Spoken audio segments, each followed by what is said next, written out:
नमस्कार दोस्तों, स्वागत है आपका आपके अपने यूट्यूब चैनल में। एंड गाइस, आज हम आपके लिए लेकर आए हैं केमिस्ट्री का another chapter. Okay, I hope कि आपको जो प्रीवियस चैप्टर हमने करवाए हैं वो अंडरस्टैंड हो चुके हैं। जैसे ही हमारी ये सीरीज़ ख़त्म होती है, यानी जो पार्ट नंबर 2 है, जब पार्ट नंबर 3 चलेगा तो जो भी आपकी क्वेरीज़ होगी वो हम वहाँ से आपसे पूछेंगे एंड उन्हीं के ऊपर सेपरेटली आपको वीडियोज़ भी प्रोवाइड करवाएंगे। ओके, आज का जो चैप्टर है हमारे पास वो है स्टेट ऑफ मैटर, जिसमें हम बेसिकली जो हमारे टॉपिक्स होंगे वो है gases and liquid. Okay, sorry. चलिए इस वीडियो को शुरू करते हैं।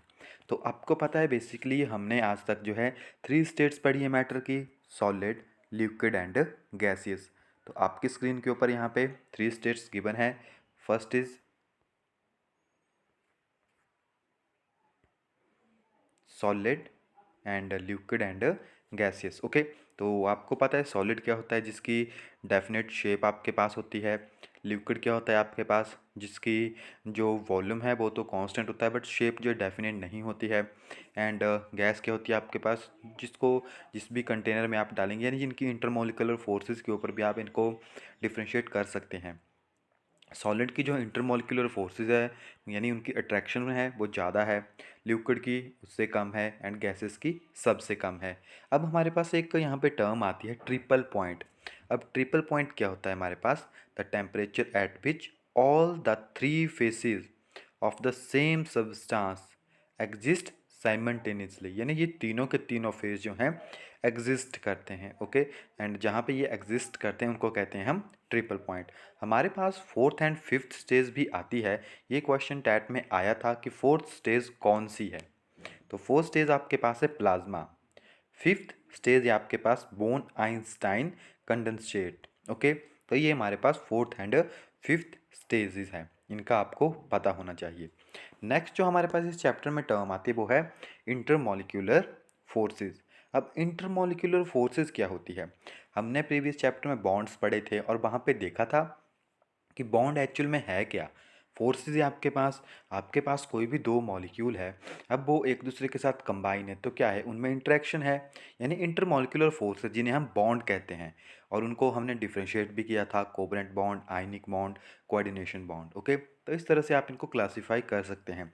और अगर हम इसकी प्रॉपर डेफिनेशन के ऊपर चलें, the force of attraction and the repulsion between interacting particle are called intermolecular forces. Okay, and the exist of weak attractive intermolecular forces firstly was proposed by, तो ये किसने प्रपोज किया था इंटरमोलिकुलर फोर्सेस? ये हमारे पास जो डच के scientist थे जेम्स वंडरवॉल, उन्होंने किया था। ओके, आपने वंडरवॉल फोर्सेस भी पढ़ी होगी। और हम पढ़ते हैं कि जो वंडरवॉल फोर्सेस है वो काफ़ी वीक फोर्सेस होती है। तो वो जो फोर्सेस आपके सामने यहाँ पे आई है वो इन्हीं के द्वारा लाई गई है। ओके, इन्हीं के नाम के ऊपर जो है उसका नाम रखा गया है। नेक्स्ट हमारे पास आती है intermolecular forces arises due to the following type of interaction. अब जिस तरह मैंने आपको बॉन्ड्स बताए थे, तो बॉन्ड्स भी बेसिकली फोर्सेस है। अब किस में किस तरह की फोर्सेस होगी वो हम यहाँ पे स्टडी करेंगे। हमारे पास 4 टाइप की जो है इंटरेक्शन हो सकती है किन्हीं भी मॉलिक्यूल में। फर्स्ट है डिस्पर्शन फोर्स, जिन्हें हम लंडन फोर्स कहते हैं, एंड वीक फोर्सेस होती है वो। नेक्स्ट हमारे पास होती है डाइपोल डाइपोल फोर्सेस, जिसे हम किसम फोर्सेस कहते हैं। ओके, नेक्स्ट हमारे पास dipole induced dipole forces and hydrogen bonding. तो हम हाइड्रोजन बॉन्डिंग से फैमिलियर हैं, डाइपोल डाइपोल फोर्सेस से फैमिलियर हैं, बट हमने अभी तक डिस्पर्शन फोर्स नहीं पढ़ी है, या जिन्हें लंदन फोर्स भी कहते हैं। तो बेसिकली हमारे पास ये जो है नॉन पोलर मॉलिक्यूल्स में होती है, जिनमें आपके पास पोल्स नहीं बनते हैं। हमें पता है जो आपके पास पोलर मॉलिक्यूल हैं, या सॉरी, जो नॉन पोलर मॉलिक्यूल हैं और एटम्स हैं वो स्पेशली इलेक्ट्रिकली सिमेट्रिकल होते हैं एंड उनमें जो है कोई भी डाइपोल नहीं होता है। ओके, जिसकी वजह से जो है वो एकदम सिमेट्रिकल रहते हैं, बट उनमें जो है इंटरमॉलिक्यूलर फोर्सेस होती है। फॉर एग्जांपल जैसे O2 मॉलिक्यूल है आपके पास, इसमें आप देखोगे तो आप नहीं बता पाओगे कि इसमें कौन सी फोर्स जो है प्रेजेंट है। ना ही इसमें पॉजिटिव नेगेटिव चार्ज है, यानी ना ही डाइपोल है ना ही हाइड्रोजन बॉन्ड है, बट इसमें आपके पास कौन सी फोर्सेस प्रेजेंट होती है? डिस्पर्शन फोर्सेस, या जिन्हें आप कहते हैं लंदन फोर्सेस। ओके, ये आपके पास कुछ इस तरह से वेरी करती है। जैसे मान लीजिए आपके पास एक एटम है ए एंड सेकंड एटम है आपके पास बी, ओके। इनके न्यूक्लियस में पॉजिटिव चार्ज है, सिमेट्रिकली डिस्ट्रीब्यूटेड है आपस में। अब क्या होता है हमारे पास, जैसे अ, आपके पास यहाँ पे स्मॉल चार्जेस पैदा होते हैं जो कि आपको शो तक नहीं होंगे। जैसे हमारे पास ये होगी तो पॉजिटिव चार्ज जो है थोड़ा सा, जैसे यहाँ पे लेफ्ट साइड शिफ्ट हुआ तो इसका भी आपके पास थोड़ा सा इस साइड को शिफ्ट हो जाएगा, जिसकी वजह से क्या होती है, इनके बीच में थोड़ी सी फोर्स ऑफ अट्रैक्शन आ जाती है, ओके। तो यहाँ पे आप देख सकते हैं इसमें इंड्यूस्ड या थोड़ा सा इसमें आपके पास जो है लंदन फोर्सेज जिन्हें आप कहते हैं, यानी origin of instantaneous dipole, instantaneous induced dipole, okay. यानी डिस्पर्शन फोर्स और लंदन फोर्स जो है मैंने कहते हैं, ओके। इतना सफिशिएंट है आपके लिए कि किस तरह की फोर्सेज होती है।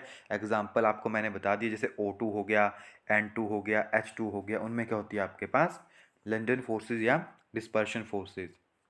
नेक्स्ट है हमारे पास डाइपोल इंड्यूस्ड डाइपोल। तो ये तो हमने काफ़ी टाइम पढ़ा है। यहाँ पे आपके पास पॉजिटिव नेगेटिव चार्ज आते हैं। फॉर एग्जांपल जैसे HCl हो गया आपके पास, तो H positive Cl negative, okay. जैसे यहाँ पर क्या पूरा मॉलिक्यूल है तो H एंड Cl, तो यहाँ पे क्या होगा डेल्टा नेगेटिव, यहाँ पे क्या होगा delta positive, okay. Electron maximally इसकी तरफ शिफ्ट रहेंगे। तो इस तरह से जो भी मॉलिक्यूल आपके पास होंगे इनमें आपके पास होगा पॉजिटिव नेगेटिव चार्जेस। नेक्स्ट है आपके पास डाइपोल इंड्यूस्ड डाइपोल फोर्सेस। अब डाइपोल इंड्यूस्ड डाइपोल फोर्सेस क्या है आपके पास, so this type of attraction या अट्रैक्टिविटी या अट्रैक्टिव फोर्सेस आप कह सकते हैं, okay. Attractive forces operate between the polar molecule having permanent dipole and the molecule have no permanent dipole, okay. जैसे आपके पास एग्जांपल हो गए, if the molecule of a substance are non polar, कोई भी आपके पास नॉन पोलर है, for example आपके पास नोबल गैस हो गई एंड आयोडीन हो गई आपके पास, okay. So they do not possess any dipole, आपको पता है इनमें कोई डाइपोल नहीं है। However, when the molecule come with the neighborhood of the other molecule with have a permanent dipole, okay. अगर ये किसी दूसरे मॉलिक्यूल्स के कांटेक्ट में आते हैं, फॉर एग्जांपल जैसे आपके पास आयोडीन है, तो अगर मान लीजिए आपके पास सोडियम की ही प्रेजेंस में आ गया तो क्या होगा, आपको पता है इसके ऊपर नेगेटिव आएगा, इसके ऊपर पॉजिटिव आएगा। अब ये परमानेंट डाइपोल जो शो करेंगे, तो जो डाइपोल इंड्यूस्ड डाइपोल है या डाइपोल इंड्यूस्ड डाइपोल फोर्सेस है वो आपके पास ऐसे मॉलिक्यूल्स में आती हैं पहले जिनके पास कोई भी डाइपोल मोमेंट नहीं थी, बट जैसे ही वो आपके पास बॉन्ड बनाते हैं या किसी अपने नेवर के कांटेक्ट में आते हैं तो वो परमानेंट डाइपोल मोमेंट जो है आपको शो करते हैं, ओके। यानी एक जो है आपके पास पोलर मॉलिक्यूल होगा, दूसरा आपके पास नॉन पोलर मॉलिक्यूल होगा, okay. Non polar and polar molecule के बीच में जो है आपके पास ये बनता है, जिससे आपके पास क्या होता है, इसके अंदर भी डाइपोल मोमेंट जो है शो हो जाती है। थोड़ा सा आपको थोड़ा सा और इलेबोरेट करता हूँ। जैसे आपके पास यहाँ पे क्या है, HCl मान लीजिए, HCl है आपके पास, इसमें क्या है आपके पास थोड़ा सा इधर पॉजिटिव होगा इधर नेगेटिव होगा ए। अब सेकंड जो है आपके पास, इसमें क्या है आपके पास इंड्यूस्ड डाइपोल है, यानी नॉन पोलर मॉलिक्यूल, इसमें कोई भी चार्ज आपके पास नहीं है। बट जब ये दोनों एक दूसरे के कांटेक्ट में आते हैं तो क्या होता है, इनके बीच में थोड़ी सी अट्रैक्शन होती है। उस अट्रैक्शन की वजह से इसके अंदर भी आपके पास क्या होगा, डाइपोल क्रिएट होगा कुछ इस तरह से, delta negative and delta positive, यानी एक दूसरे को देख के। जैसे आप मैग्नेट को रब करते हैं किसी आयरन के साथ, उसकी प्रॉपर्टी भी थोड़ी सी मैग्नेट की तरह हो जाती है। यह आपके पास कुछ इसी तरह से है, dipole induce dipole, okay. And next हमारे पास हाइड्रोजन बॉन्डिंग। तो हाइड्रोजन बॉन्डिंग हमने पहले भी काफ़ी अच्छे से डिस्कस की है। हाइड्रोजन बॉन्डिंग में आपके पास high electronegative atom and small atom के बीच में होती है। स्मॉल एटम यानी हाइड्रोजन प्लस फ्लोरीन हो सकता है, क्लोरीन हो सकता है एंड ब्रोमीन हो सकता है, ओके। ये जो है हमारे पास इसकी यहाँ पे कंडीशन है और पहले मैं इसको स्टडी कर चुका हूँ। हमारे पास टू टाइप की हाइड्रोजन बॉन्डिंग होती है, इंट्रामॉलिक्यूलर एंड इंटरमॉलिक्यूलर। इंट्रा में क्या होता है, आपके पास जो बॉन्ड बनेगा वो विद इन मॉलिक्यूल बनेगा, एंड अगर बात करें इंटर की तो उसमें जो है आपके पास टू मॉलिक्यूल्स में बनेगा। फॉर एग्जांपल वाटर हो गया आपके पास, BF3 हो गया, ओके। इनमें क्या होता है आपके पास टू मॉलिक्यूल्स में बनता है। तो ये आपके पास इसके एग्जाम्पल हो गए। नेक्स्ट जो हमारे पास टॉपिक है बाद में इन टर्म्स को हम डिटेल में भी स्टडी करेंगे जब हाइड्रोजन बॉन्डिंग का जो है सेपरेटली आपके पास टॉपिक आएगा। थर्मल एनर्जी, ये छोटी छोटी डेफिनेशंस हैं जो कि आपको टीजीटी में काफ़ी हेल्पफुल होने वाली है। तो थर्मल एनर्जी क्या होती है हमारे पास? The thermal energy is the energy of the body due motion और movement of its atom. Okay, direct question आ सकता है कि the energy of the body due to motion और मूवमेंट ऑफ इट्स एटम और मॉलिक्यूल इज नोन एज। तो ये क्या होती है आपके पास? Thermal energy. यानी आपने देखो जब हम मूव करते हैं तो हीट प्रोड्यूस होती है, यानी आपकी बॉडी गर्म हो जाती है, तो उसे आप थर्मल एनर्जी कह सकते हैं। And it is directly proportional to the temperature of the substance. जितना सब्सटेंस का टेम्परेचर है उतनी ही उसकी आपके पास थर्मल एनर्जी भी होगी। एंड यहाँ पे आपके पास ऑर्डर है मॉलिक्यूल इंटरेक्शन एनर्जी का, कि किस में आपके पास ज़्यादा एनर्जी होती है। तो आपको पता है गैसेस में सबसे कम इंटरेक्शन होती है, लिक्विड में उससे ज़्यादा होती है, एंड सॉलिड में आपके पास सबसे ज़्यादा मॉलिक्यूलर इंटरेक्शन होती है। एंड बात करें थर्मल एनर्जी की, तो आपको पता है गैस की सबसे ज़्यादा एनर्जी होती है, for example water vapour. Liquid की यानी जो आपके पास वाटर है उसकी उससे कम होगी, एंड आइस की एनर्जी जो है सबसे कम होगी। ओके, क्वेश्चन ये भी एग्जाम में आ सकता है कि किसकी एनर्जी सबसे कम है, तो सॉलिड की एनर्जी आपके पास सबसे कम है। एंड आपके पास ये प्रोसेसेस हैं किस तरह से जो है कन्वर्ट होती है। अगर आइस को हम हीट करते हैं तो वो वाटर में कन्वर्ट हो जाती है, वाटर को हीट करते हैं तो वो स्टीम में चली जाती है। यही प्रोसेस रिवर्सिबल भी है। अगर गैस को कूल करेंगे तो वो लिक्विफाई हो जाएगी, एंड उसको और ज़्यादा कूल करेंगे तो वो आपके पास सॉलिडिफाई हो जाएगी, यानी सॉलिड में कन्वर्ट हो जाएगी। And every element, sorry 11 element which are exist as gas under normal condition. तो आपके पास यहाँ पे कुछ 11 एलिमेंट्स हैं जो मैंने यहाँ पे लिखे हुए हैं। तो आप देख सकते हैं ये जो है आपके पास 11, ये नॉर्मल कंडीशन के ऊपर यानी रूम टेम्परेचर होगा तो एक गैस कंडीशन में आपके पास होंगे, और एवरेज 25 डिग्री सेल्सियस के ऊपर जो है आपके पास ये गैसियस कंडीशन में होंगे। तो जैसे आपके पास हाइड्रोजन हो गया, नाइट्रोजन हो गया, ऑक्सीजन, फ्लोरीन, क्लोरीन आपके पास, एंड जितने भी आपके पास नोबल गैसेस हैं, तो ये सारी की सारी जो है नॉर्मल टेम्परेचर के ऊपर जो है आपके पास गैसेस फेस में रहती है। नेक्स्ट हमारे पास एक छोटी सी टर्म है यहाँ पे जो आपके पास एसटीपी यानी स्टैंडर्ड टेम्परेचर एंड प्रेशर है। आपको पता है 0 degree Celsius mean 273 kelvin, 1 atmospheric means 760 of Hg, और इसको अगर टॉर्क में कन्वर्ट करेंगे तो 760 टॉर्क आपके पास हो जाएगा, और इसकी वैल्यू को और ज़्यादा कन्वर्ट करेंगे तो 101.325 के पी ए यानी किलो पास्कल आपके पास ही हो जाएगा। ओके, एंड अगर इसको बार, इसे आप 1 बार भी कह सकते हैं जो प्रेशर है। एक यहाँ पे आपके पास काफ़ी इम्पॉर्टेंट टर्म है, हमारे पास यहाँ पे एक नोट है। Okay, CO2 is heavier than N2 and CO2 gas present in the atmosphere but it does not form the lower layer. आपको पता है कार्बन डाइऑक्साइड नीचे वाली लेयर में नहीं रहती है, जो सबसे नीचे हमारे पास लेयर प्रेजेंट है, बट जो N2 है, O2 गैस है, ओके, वो उनसे हल्की है, फिर भी वो एटमोसफेयर में रहती है। इसका क्या रीज़न है आपके पास? What it does not form the lower layer of the atmosphere. So इसका जो रीज़न है आपके पास वो क्या है? Gas possess the property of diffusion which is independently of the force of gravity या ग्रेविटेशन। जो आपके पास गैसेस है वो आपके पास एक प्रॉपर्टी शो करती है डिफ्यूज़न की, और जो कि आपके पास फोर्स ऑफ ग्रेविटेशन के इंडिपेंडेंट है। इट मीन उनके वेट के ऊपर जो है वो डिपेंड नहीं करती है। Due to diffusion gas mix with each other.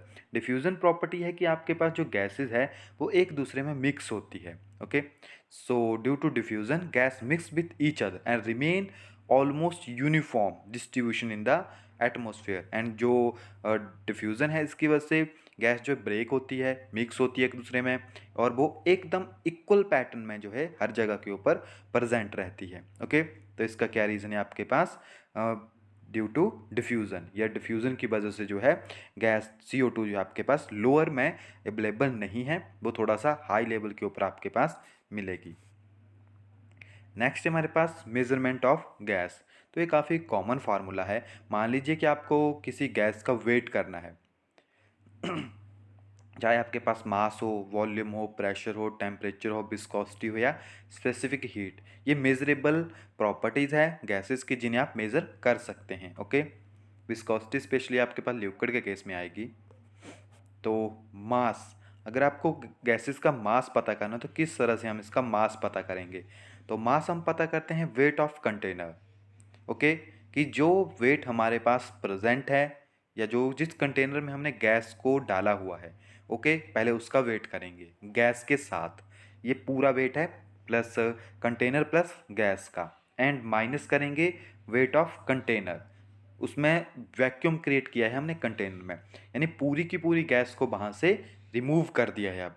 तो ऑब्वियसली आपके पास आंसर आ जाएगा, क्योंकि इसमें आपके पास क्या है, ए प्लस बी। ए क्या है आपके पास, कंटेनर का वेट, बी है गैसेस का वेट। अब जब हम ए को माइनस कर देंगे तो हमारे पास क्या बचेगा, वेट ऑफ गैस। ओके, तो इस तरह हम इसका मास निकाल सकते हैं। नंबर ऑफ मोल्स किस तरह से हम निकालेंगे, मोल्स निकालने के लिए हम यूज़ करेंगे मास इन ग्राम अपॉन मोलर मास। कितना मास हमारे पास प्रेजेंट है और उसका मोलिकुलर मास है, उसको हम डिवाइड करेंगे। ये हमने फर्स्ट चैप्टर में देख लिया है। नेक्स्ट हमारे पास pressure. So pressure of the is the या प्रेशर ऑफ द एयर कितना होगा आपके पास, तो वो आपके पास होता है force exerted by the gas per unit area of the wall. आपके पास कोई भी कंटेनर है, कितना प्रेशर जो है गैस ने कंटेनर्स की बॉल्स के ऊपर अप्लाई किया है, उसे हम कहते हैं प्रेशर। ओके, बट कंडीशन है पर यूनिट एरिया के अंदर। एंड यहाँ पे आपके पास इसके यूनिट भी हैं। Pressure is equal to force upon area. And next हमारे पास 1 एटीएम। तो 1 एटीएम की कितनी वैल्यू होती है आपके पास, 76.0 सेंटीमीटर ऑफ मरकरी। ओके, तो ये कांस्टेंट वैल्यू आपके पास डायरेक्टली एग्जाम में पूछी जा सकती है। यहाँ से आप इसके यूनिट्स भी निकाल सकते हैं। आपके पास न्यूटन मीटर इनवर्स जो है इसके यूनिट आ जाएंगे प्रेशर के। एंड नेक्स्ट हमारे पास गैस लॉज आते हैं। अब गैस लॉ जो है काफ़ी इंपॉर्टेंट टर्म्स है, क्योंकि यहाँ से इस टाइम आपको क्वेश्चन देखने को मिला है। तो फर्स्ट गैस लॉ क्या है हमारे पास, बॉयस लॉ। बॉयस लॉ में आपके पास क्या कांस्टेंट होता है, फर्स्ट ऑफ ऑल आपको ये पता होना चाहिए। तो हमारे पास यहाँ पे एन यानी जो मास है वो कांस्टेंट है, एंड टी जो है टेम्परेचर वो कांस्टेंट है। ओके, जब हम टेम्परेचर एंड जो मास है उसको कांस्टेंट करते हैं तो जो हमारे पास प्रेशर है वो इन्वर्सली प्रोपोर्शनल हो जाता है वॉल्यूम के। इट मीन प्रेशर इंक्रीज करेंगे वॉल्यूम डिक्रीज होगा, वॉल्यूम को इंक्रीज करेंगे प्रेशर डिक्रीज होगा। ओके, सो हमारे पास ये टर्म यहाँ से आ जाती है, डायरेक्टली ये एग्ज़ाम में पूछा गया था। और अगर हम इसको थोड़ा सा और मॉडिफाई करें, ऐसे जो डायरेक्टली इन्वर्सली प्रोपोर्शनल का साइन हटेगा तो के की वैल्यू हमारे पास यहाँ पे आ जाएगी, जो कि प्रोपोर्शनलिटी साइन है आपके पास। तो इसको अगर हम थोड़ा सा और मॉडिफाई करेंगे तो हमारे पास एक टर्म जो यहाँ पे बन जाती है P1 V1 is equal to P2 V2। इसको हम अगर न्यूमेरिकल करते हैं जो कि TGT के पैटर्न के अकॉर्डिंग सही है, तो वहाँ पे ये फॉर्मूला काफ़ी यूज़फुल है।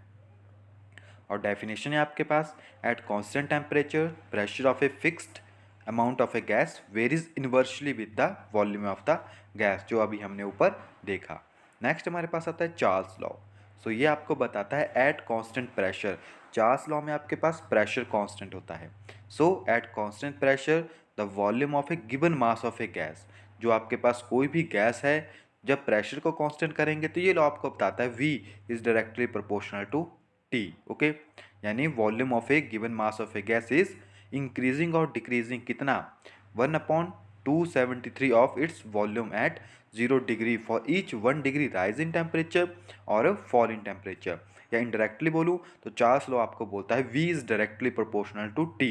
ओके, ये फिक्स्ड वैल्यू आपके पास की, अगर आपके पास इंक्रीज़ करेगा या डिक्रीज़ करेगा वॉल्यूम तो 1/273 जो है उसमें चेंज आएगा। एंड ये रिप्रेजेंट करता है V जो है, यानी अगर वॉल्यूम इंक्रीज होगा या सॉरी जो टेम्परेचर इंक्रीज होगा तो वॉल्यूम क्या होगा आपके पास ऑटोमेटिकली इंक्रीज हो जाएगा। ओके, एंड अगर टेम्परेचर डिक्रीज होगा तो वॉल्यूम भी आपके पास डिक्रीज हो जाएगा, क्योंकि जो फोर्सेज ऑफ ट्रैक्शन है वो आपके पास वेरी करती है विद टेम्परेचर।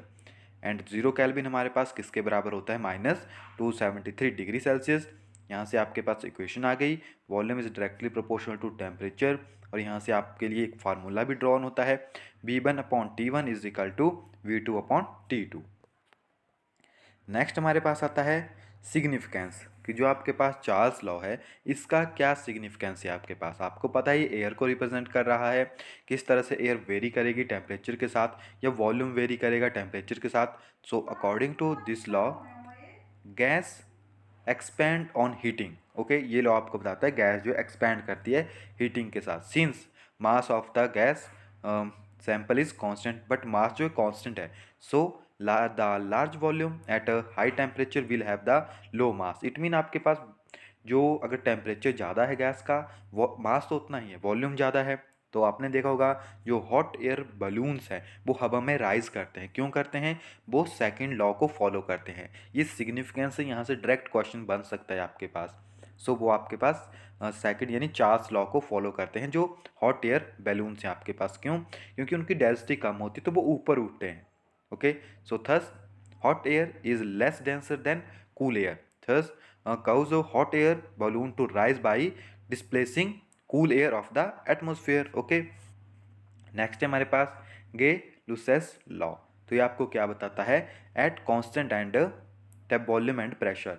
तो इस लॉ में हमने वॉल्यूम को भी कांस्टेंट किया है, प्रेशर को भी कांस्टेंट किया है। So at a constant volume and pressure of a fixed amount of a gas vary directly with temperature. अगर आपके पास वॉल्यूम भी कांस्टेंट है एंड प्रेशर भी कांस्टेंट है तो जो आपके पास फिक्स्ड अमाउंट ऑफ गैस होगा वो वेरी करेगा टेम्परेचर के साथ। इसको आप कुछ इस तरह से भी लिख सकते हैं। ओके, जो आपके पास अमाउंट ऑफ गैस है वो वेरी करेगा विद रिस्पेक्ट टू टेम्परेचर। तो हमारे पास एक और टर्म यहाँ पे बनती है P, यानी pressure is directly proportional to temperature. Okay, अगर आपके पास सॉरी यहाँ पे केवल वॉल्यूम कांस्टेंट है, थोड़ा सा मुझसे यहाँ पे मिस्टेक हो गई। जो आपके पास एट कांस्टेंट वॉल्यूम, वॉल्यूम आपके पास कांस्टेंट है, तो प्रेशर जो है किस तरह से वेरी करता है आपके पास, प्रेशर जो है टेम्परेचर के साथ ही वेरी करेगा। ओके, तो यहाँ से आपके पास एक और टर्म यहाँ पे बन जाती है। अब प्रेशर किस तरह से वेरी करेगा इसका आपके पास सिग्निफिकेंस है। टायर्स में जब हम हवा भरते हैं गाड़ी के टायर्स में, आपने देखा होगा गर्मियों में क्या होता है, अगर थोड़ी हवा भी होगी उसके अंदर तो वो जैसे गर्म होती है तो वो एक्सपेंड होती है। इट मीन प्रेशर इंक्रीज करता है। इट मीन अगर आप टेम्परेचर को इंक्रीज करोगे तो प्रेशर ऑटोमेटिकली इंक्रीज हो जाएगा, अगर प्रेशर को इंक्रीज करोगे तो टेम्परेचर भी इंक्रीज हो जाएगा। ओके, तो pressure is as a well inflated tire of automobile is almost constant, but in hot summer days the increase considerably and tire most burst। आपको पता है गर्मियों में कई बार टायर फट जाता है अगर उसमें ज़्यादा हवा भरी हो, इसलिए हम उसके कम हवा भरते हैं। तो क्वेश्चन आ सकता है कि गर्मी इसमें कौन सा लॉ आपके पास लगता है, तो लॉ हमारे पास लगता है Gay Lussac's law. Okay, at constant volume. And next है हमारे पास एवोगैड्रो लॉ। तो एवोगैड्रो लॉ आपको बताता है V is directly proportional to N। Okay, जो वॉल्यूम है वो किसके ऊपर डिपेंड करेगा, मास के ऊपर, यानी all the gas containing equal amount of substance occupy the same volume at the same temperature and pressure. यानी ये आपको बताता है कि all the gas containing equal amount of substance, यानी अगर आपके पास कोई गैस है वो किसी कंटेनर में प्रेजेंट है, 3-4 सैंपल है आपके पास, अगर उनका जो आपके पास वॉल्यूम है वो सेम होगा, अगर उनका टेम्परेचर एंड प्रेशर इक्वल है, मान लीजिए 1 मोल O2 है, 1 मोल नाइट्रोजन है, तो अगर उनका टेम्परेचर एंड प्रेशर आपके पास इक्वल है तो आपको पता है टेम्परेचर प्रेशर के साथ वेरी करती है गैसेस, तो वो आपके पास वॉल्यूम जो है वो सेम हो जाएगा। यानी वॉल्यूम किसके ऊपर डिपेंड कर रहा है आपके पास, एन के ऊपर। ओके, तो अगर टेम्परेचर एंड प्रेशर को हम कांस्टेंट रखते हैं तो ये आपको बताता है कि density of gas is directly proportional to its molecular mass. Density किसके ऊपर डिपेंड करती है, मॉलिक्यूलर मासेस के ऊपर। एंड नेक्स्ट हमारे पास आते हैं combination form of ideal gas equation. तो आइडियल गैस को किस तरह हम इक्वेट करते हैं, P V is equal to N R T, यानी प्रेशर एंड वॉल्यूम का रिलेशन है आपके पास, P V is equal to N R T. तो ये हमारे पास Boyle's law, Charles law and Gay Lussac's law से हमारे पास आ जाता है। जैसे हमारे पास फर्स्ट से बना था V is directly proportional to 1/P। Okay, ये हमारे पास आपके पास बॉयस लॉ से आ गया। चार्ल्स लॉ से हमारे पास आता है V is directly proportional to T, and Avogadro law से हमारे पास आता है V is directly proportional to N। Okay, V upon 1/P। Okay, ये हमारे पास 3 टर्म्स आते हैं। जब हम इनको कंपेयर करते हैं तो हमारे पास बनता है V is directly proportional to NT/P। Okay, जब P को मैं इस साइड लेके आऊँगा तो हमारे पास बनेगा PV is directly proportional to NT and PV is equal to nRT। R आपके पास यूनिवर्सल गैस कांस्टेंट है। ओके, सो ये हमारे पास इसका इक्वेशन आ जाती है। काफ़ी इंपॉर्टेंट इक्वेशन है, काफ़ी क्वेश्चन यहाँ से आपके पास बनते हैं। अभी इस चैप्टर में काफ़ी ज़्यादा जो है क्वेश्चन आपके पास प्रेजेंट है, एक न्यूमेरिकल्स भी आपके पास, तो इनको हम नेक्स्ट वीडियो में आपके साथ स्टडी करेंगे। ओके गाइज, सो मिलते हैं नेक्स्ट वीडियो में, तब तक के लिए thank you, have a nice day.